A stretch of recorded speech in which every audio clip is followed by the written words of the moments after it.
back to the Throw Leftie Podcast. I'm your host, Reagan Bischoff, and today's episode is going to be a really good one. I'm talking with a Paralympian, Taylor Swanson, about her journey in sports, discovering her CP diagnosis later in life, and how she's learned to, advocate herself on both on and off the track. Taylor, would you like to introduce yourself? Yeah, I'm super excited to be on this podcast. Thanks for inviting me. Of Uh, course. I was actually adopted as a baby, so a lot of the medical history and anything like that we didn't really have growing up. So I feel like that was probably played a part into not finding out I had cerebral palsy.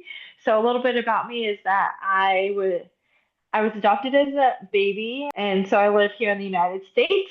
I am a Paralympian, so I went to Paris, came back with a couple medals, and I ran track. How has your journey been? How has it been trying to figure out the Paralympic world? Trying to figure out the Paralympics, just this whole environment of the Paralympics Yeah. was completely new to me. I didn't know how to get started. It was actually a physical therapist that suggested that I try para sports because after a knee injury, that kind of everything kind of derailed from there, and I never recovered the way I was supposed to. So we did a bunch of testing, and pretty much nothing was getting better. So so through that experience, I reached out to a local parasport club. So there's a lot of parasports clubs all around the country. So it's just about getting involved. So then I connected with Parasport Spokane. And through that experience, I was able to find out one, that I had cerebral palsy. They were the ones that figured it out.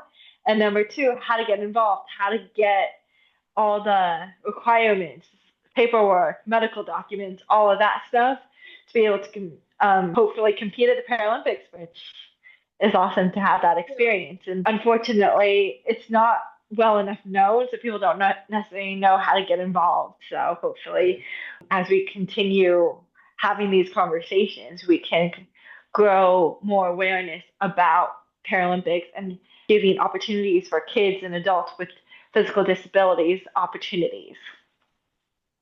I mean, yeah, I can, go off of that a little bit. I had to do physical and occupational therapy when I was little, and obviously I figured out from the get-go, I had CP, which I know is different for you. I mean, after a couple years of physical therapy, they were like, I mean, you're good. Just go do stuff, go live as a kid. It was difficult because it's also like you said, where do you start? I mean, you had to find something that would help you find a community and find things to do that'll get my arm and my leg moving.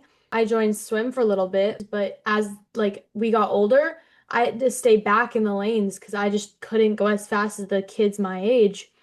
And the people that worked at the swim place was just like, she's not gonna move up anymore. So we were like they told me there's no point in doing this. So I was like, okay, well, that's one community lost. But I find that the CP community is such it's I love bringing awareness to it because some kids and some people just need those people to connect really well, and I just love our community for it. And once I found lacrosse, I found my community, and people supported me, lifted me up, and guided me through the way through how to keep going. Everyone has their fun experiences on how they got into what they do. How'd you get into track and fields, and how'd you discover Paralympics? Yeah, so actually, I grew up as a kid playing soccer.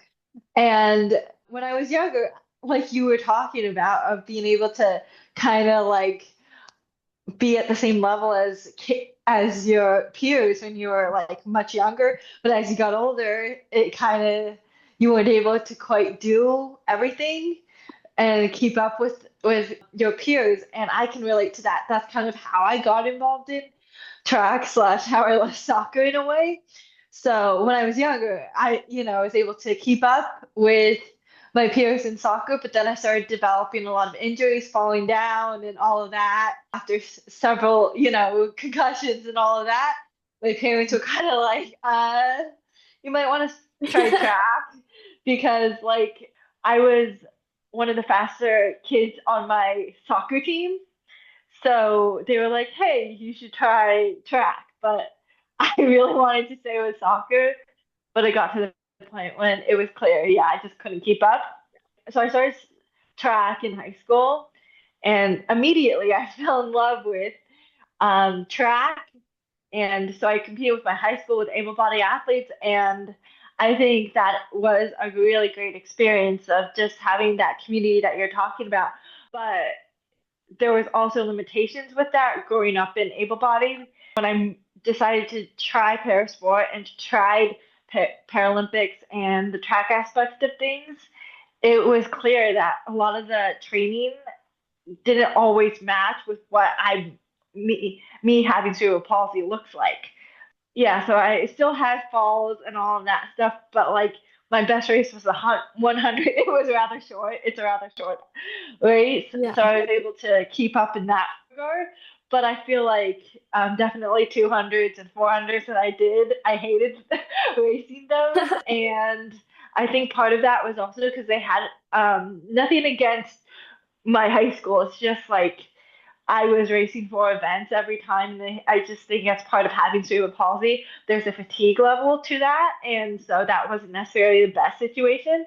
So when I found Yeah. parasport and started training as a para athlete versus an able bodied athlete, I had to adjust to doing less, that it's about the quality of work rather than quantity. So having cerebral Right. palsy, we kind of adjust based on how I'm feeling that day, whether I'm having a good day or a bad day. Yeah. No, having tons of friends that like did track, they'd be running around me while I'm practicing and I'd Yeah. just be seeing them and I just like I give you guys so much credit. Like running is just like not my like go-to. So I just give you so Yeah. much credit. How would you like say that the Paralympics like community like lifted you up and like supported you in your journey? Yeah, through the Paralympics, the journey and how I got involved, Parasport Spokane, the local club really helped me learn about the Paralympics and what that environment, not just information about the Paralympics, but what Parasport, especially the Spokane, Parasport Spokane community, just having that support system from learning how to train differently to having a bunch of athletes with my disability or a variety of disabilities connect and being able to support both on the track and off the track of just having someone to talk to if you have questions, whether it's about your disability or just about life or your sport. Yeah. What do you wish more kids or their parents knew about getting involved with the Paralympics? Yeah, so to getting involved in Paralympics, I would one thing I do wish is that like as a young kid growing up not knowing I had cerebral palsy, but finding out later in life, I feel like there were always signs as a kid growing up with cerebral palsy. I definitely was very behind in school. So if you had like teachers who kind of could tell that something was going on. So, but they didn't know, anything about the Paralympics or para sports. But I was always a very active kid, so it would be nice to have like teachers, doctors, just that whole support system, friends, family to talk about para sport and having those options to educate and to bring have that an option rather than kind of the the confidence that I didn't have growing up because I didn't fit in.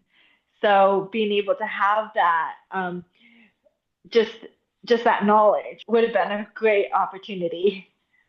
Yeah, no, I can go off of not feeling like you exactly like fit in. I mean, like even in lacrosse, like when all like the entire team, the coach would be like, "Okay, guys, now it's time to throw with your left hand." I'm like, and I look at my coach and I'm like, what do you want me to do? Because I have to like, maneuver how I throw left-handed. That was just like every single time like they would say something about like that or like, we'd be doing a goalie drill where it's like, okay, now use both hands to, do this. Like I always had to like I would always look at my coach for a second, think to myself like, what can I do like to like change it just the tiniest bit to where I can do what they're doing. You don't want to just Yeah. not do it. You don't want to give up on that. I mean, I'm sure you can understand like not giving up. I'm sure you went through plenty of like rough patches, but we don't want to give up. We just want to keep going. So yeah, whenever people would say like, okay, now like time to do this. And I look at my coach and my coach like looks at me and they're like, okay, just, do it this way. Or they're like, well, you can just stay in your right hand. I'm like, but it's just, it was just difficult. Yeah, like the fitting But in yeah, part of, yeah, of wanting to do it the way everyone else right. does it, but just not being able to do that. Yeah. Exactly. We want to spotlight like your accomplishments. I mean, you've done so much amazing things. What did your journey for like qualifying for the Paralympics look like? Yeah, so for me to qualify for the Paralympics, it is there's a lot of paperwork involved in getting it. You have doctors, all the doctors' paperwork and all of that. Basically, I my journey looked like was that I went to Parasports Spokane for a track meet, which is where I found out I had cerebral palsy, like I mentioned before. And through that, I went to nationals to get nationally classified. And the classification process is where like categorizing athletes with similar disabilities. So my classification involved the neurological aspect to test my spasticity and mobility and all of that and balance just to be able to see what part of the classification.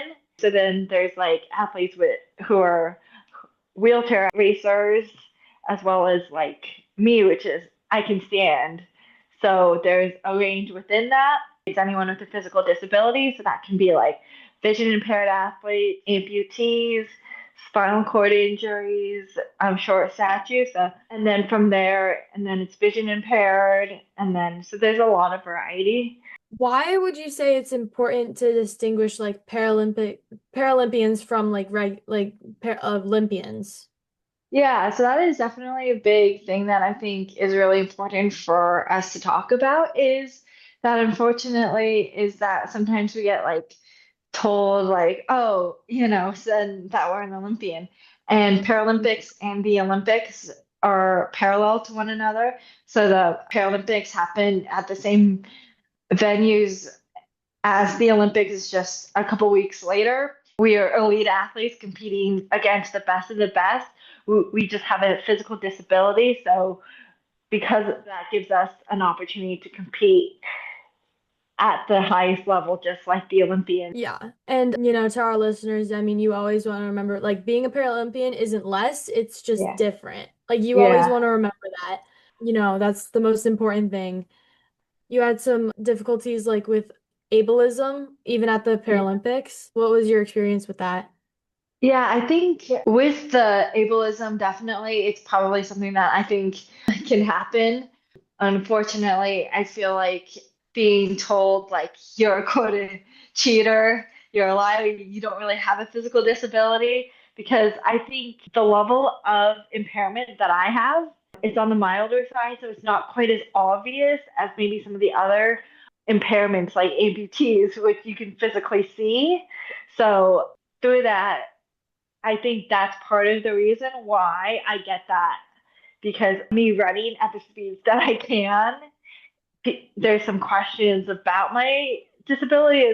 Does this really exist? And like, if you know what you're looking for, you can clearly see it. But if you Right. don't, but if you don't, it's harder to see. And I'm sure you can relate to like having that, like, My um, goodness, yes. yeah. Oh my goodness, yes. There's been so many times. I mean, like, especially like just growing up with it. I mean, pe like I'd be running and then, people are like, "What's wrong?" And I was like, "Oh, like I have cerebral palsy." And they go, "You don't look like you have it." And I was like, "Well, then but then like I'm like, "Oh," and I show them my hand and they're like, "Oh." Like if you're not looking for it, you can't tell. And I always got those comments. Like I can relate to you so much with that because, people don't think I have it. So then when it comes to me having to do something where it like points out and they're like, wait, can you not like, turn over your hand to hold these coins I'm giving you? I'm like, no, I'm sorry, I can't. Or like, can you help me put on Yeah. this necklace? I'm like, I can try, but I might need some help holding it. It's because, and they're like, what, why? And I have to tell them. And they're like, if you wouldn't have told me, I would have never known. And I'm like, yeah, that's the difficult part. And especially with lacrosse, like, I mean, I wear a glove on my hand, Yeah. and when I'm holding the stick, you can't tell until I go and make a save, and all of a sudden my hand falls off my stick. And they're like, and like I'll hear my mom and my teammates' moms always say, like, did she just save that with one hand? And, they don't know because like you're not really looking, oh, that goalie has, a hand disability. It's just, did that goalie just save that with one hand? Like, that's what I was taught from now on because I figured out that I move faster with saving with one hand. So yeah, I can relate to you so much on like, just being told like you don't I can't express enough how many times I've been told you don't look like you have it. But obviously we both like have overcome these challenges. We both figure out like how to get around them. But I do have one question for you. What are you most excited about right now? Yeah, so actually, a week or two ago, I competed at USATF National Championships, and what was really cool about that experience was it was the first time that both para athletes and able-bodied athletes competed at the same event. So that was really Wow. cool.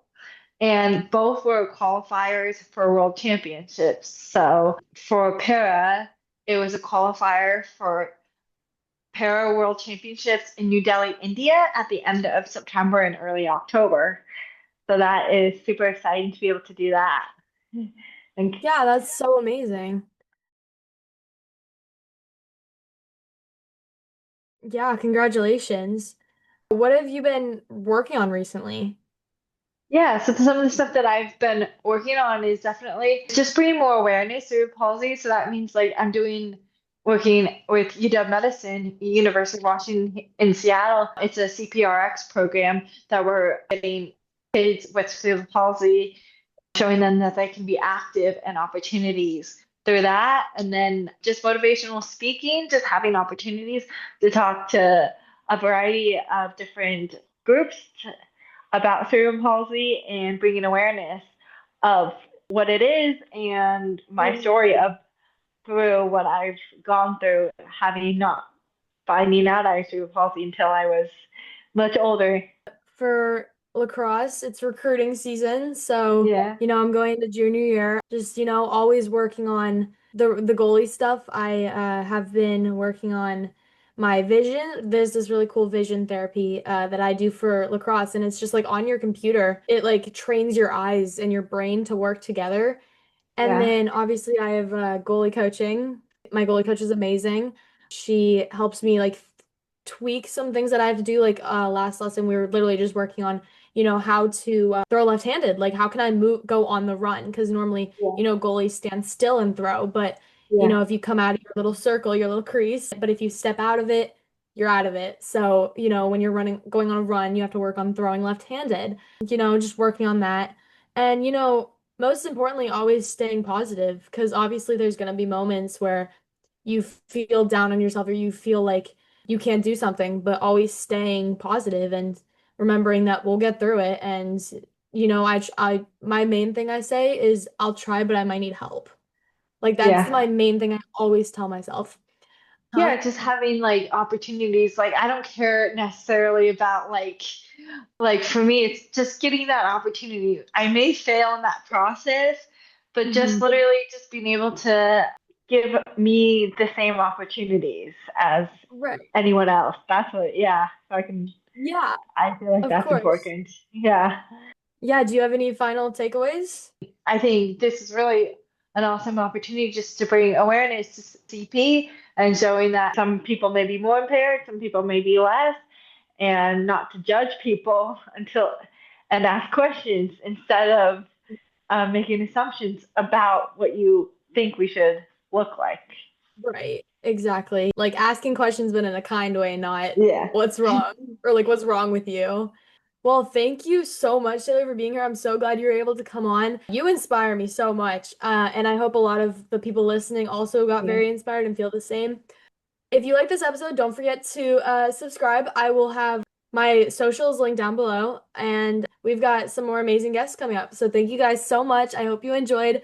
We'll see you guys next time. Okay, bye, guys.